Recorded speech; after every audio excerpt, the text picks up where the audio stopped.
saudara-saudara, saya sampaikan bahwa kami bergerak karena kami tidak ingin ada ideologi selain Pancasila. Kami sangat tidak menerima adanya intoleransi di negara ini. Kami juga tidak akan menerima apapun, bentuk apapun selain Pancasila.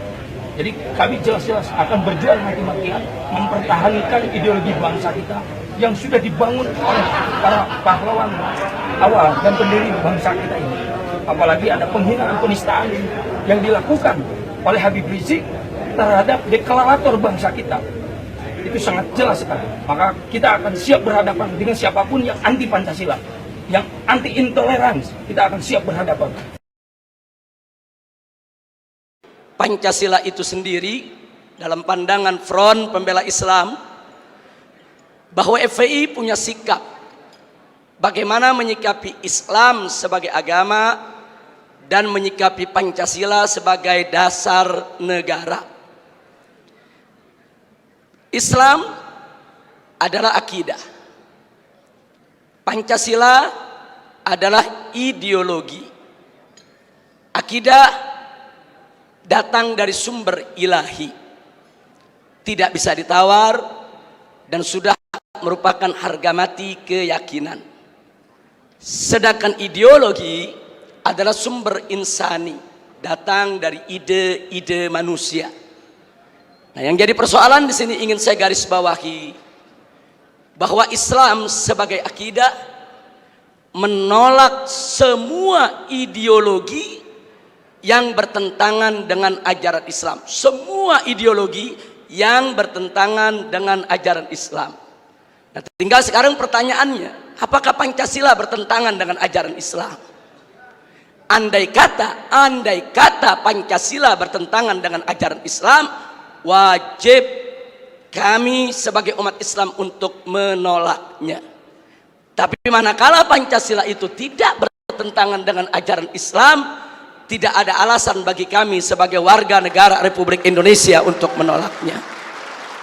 Nah, untuk itu di sini langsung saja untuk menyingkat waktu, perlu kita sama ketahui bahwa ideologi di dunia ini, apapun warnanya, apapun jenisnya, apapun bentuknya, tidak keluar dari 3 kelompok. Ideologi yang pertama adalah ideologi yang mengakui Tuhan yang Maha Esa itu ada dan berkuasa mengatur urusan dunia dan akhirat. Sedangkan yang kedua adalah ideologi yang mengakui Tuhan yang Maha Esa itu ada, tapi dia Tuhan yang Maha Esa itu untuk mengatur dunia. Bagi yang bersangkutan, Tuhan yang Maha Esa itu hanya untuk mengatur urusan akhirat saja, sedangkan dunia biar manusia yang mengaturnya. Sedangkan yang ketiga adalah ideologi yang tidak mengakui adanya Tuhan yang Maha Esa, apalagi mengakui kekuasaannya di dunia dan akhirat. Nah, tinggal pertanyaannya, Pancasila masuk kelompok ideologi yang mana? Untuk yang nomor 3 sudah jelas, di sanalah bercokol, yaitu kelompok ateisme, kelompok komunisme, leninisme, marxisme, yang memang mereka tidak mengakui kekuasaan Tuhan yang Maha Esa. Sedangkan kelompok yang kedua ini terkenal sekali, ini merupakan kelompok-kelompok sekuler sejati yang tidak ingin sama sekali menjadikan agama yaitu sebagai dasar pijakan di dalam mengambil kebijakan-kebijakan negara. Sedangkan yang nomor 1 ini bukan hanya sekedar mengakui Tuhan yang Maha Esa itu ada, bahwa Tuhan yang Maha Esa itu bisa mengatur urusan dunia akhirat, sehingga segala kebijakan negara tidak boleh bertentangan dengan aturan-aturan yang datang dari Tuhan yang Maha Esa. Dan alhamdulillah, kalau kita memperhatikan pembukaan Undang-Undang Dasar 1945, di sana ditegaskan dengan tanpa keraguan. Begitu juga ditegaskan kembali dalam batang tubuh Undang-Undang Dasar 1945 pasal 29 ayat 1, bahwa negara Republik Indonesia berdasarkan ketuhanan yang Maha Esa. Dan pada pasal 29 ayat 2 ada jaminan dari negara bahwa tiap warga negara bebas untuk melaksanakan dengan keyakinan asing. Dengan demikian, bahwa sesuai dengan pembukaan Undang-Undang Dasar 1945 dan batang tubuhnya, bahwa Pancasila menganut ideologi yang pertama sehingga tidak bertentangan dengan Islam, bahkan harus diasuh dalam rawatan Islam.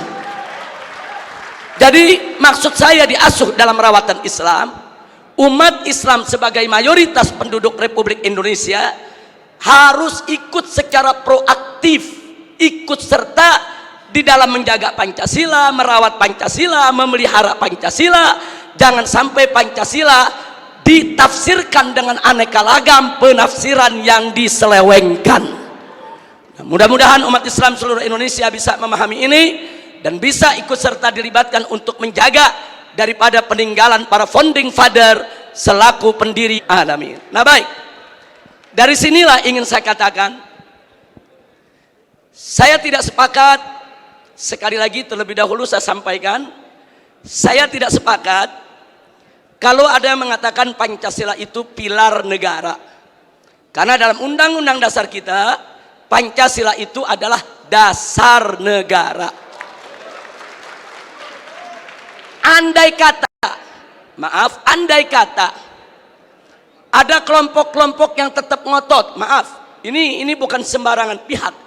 Karena kemarin yang mengkampanyekan 4 pilar negara itu DPR MPR ke seluruh Indonesia. Nah karena itu saya katakan, andai kata pun 4 pilar negara itu sebagaimana yang mereka sampaikan, yaitu Pancasila, kemudian juga ada Undang-Undang Dasar 1945, Bhinneka Tunggal Ika dan NKRI, seluruhnya tetap harus berdiri atas dasar ketuhanan yang Maha Esa. Sehingga saya berani mengatakan dalam forum ini, Indonesia adalah negara berdasarkan ketuhanan yang Maha Esa. Artinya bagi kami umat Islam, Indonesia adalah negara tauhid, bukan negara ateisme. Nah, ini sengaja saya ingin tekankan di sini. Walaupun tadi katakanlah Pancasila, UUD 45, Bhinneka Tunggal Ika, NKRI mereka ingin jadikan sebagai pilar, tapi jangan lupa bahwa sila pertama daripada Pancasila, yaitu ketuhanan yang Maha Esa, itu merupakan sumber daripada sila-sila yang lainnya. Sila kedua, kemanusiaan yang adil dan beradab, itu semua bersumber daripada ajaran Tuhan yang Maha Esa. Sila ketiga, persatuan Indonesia, itu juga bersumber daripada ajaran Tuhan yang Maha Esa. Nah kemudian sila keempat, kerakyatan dipimpin oleh hikmat kebijaksanaan dalam permusyawaratan perwakilan, itu pun juga bersumber dari ajaran Tuhan yang Maha Esa tentang musyawarah untuk mencapai mukti seluruh rakyat Indonesia. Itu juga bersumber daripada ajaran Tuhan yang Maha Esa. Jadi dasar utama Republik ini adalah ketuhanan yang Maha Esa, dan ketuhanan yang Maha Esa bukan pilar negeri tapi merupakan dasar negara. Mudah-mudahan Allah memberkahi kita semua. Nah baik, selanjutnya, kalau bicara tentang ketuhanan yang Maha Esa, saya selaku dai, guru agama, juru dakwah untuk umat Islam, maka saya tentunya punya persepsi sudut pandang yang tidak boleh keluar dari ajaran Al-Quran dan As-Sunnah. Karena itu bicara tentang ketuhanan yang Maha Esa, maka segala bentuk perbuatan dan semua jenis pemahaman yang bertentangan dengan nilai-nilai luhur ketuhanan yang Maha Esa tidak boleh ada di seluruh wilayah negara kesatuan Republik Indonesia. Yang oleh karenanya, dengan tanpa ragu saya nyatakan di sini, segala bentuk perbuatan, apapun perbuatannya, apakah itu sihir, perdukunan, pemurtadan, riba, korupsi, miras, narkoba, judi, persinahan, pornografi, porno aksi, premanisme, pembunuhan, dan terorisme, semuanya bertentangan dengan nilai-nilai luhur ketuhanan yang Maha Esa, tidak boleh ada di Republik ini ya ikhwan. Karena itu kami dari FPI selalu melakukan penentangan dan perlawanan secara konstitusional terhadap segala produk perundang-undangan yang melegalkan minuman keras, melegalkan prostitusi, melegalkan perjudian, melegalkan segala kemunkaran, karena semua itu bertentangan dengan nilai-nilai luhur ketuhanan yang Maha Esa. Karena tidak ada satu agama pun di Indonesia, tidak ada satupun agama di Indonesia, bukan hanya agama Islam, seluruh agama yang menghalalkan perbuatan-perbuatan munkar yang kita sebutkan tadi. Sihirnya, perdukunannya, ribanya, korupsinya, mirasnya, narkobanya, judinya, semuanya diharamkan oleh seluruh penganut agama yang ada di negara Kesatuan Republik Indonesia. Sehingga ketuhanan yang Maha Esa sebagai dasar negara Republik Indonesia sudah tepat dan harus kita bela bersama, kita tegakkan di bumi Indonesia tercinta.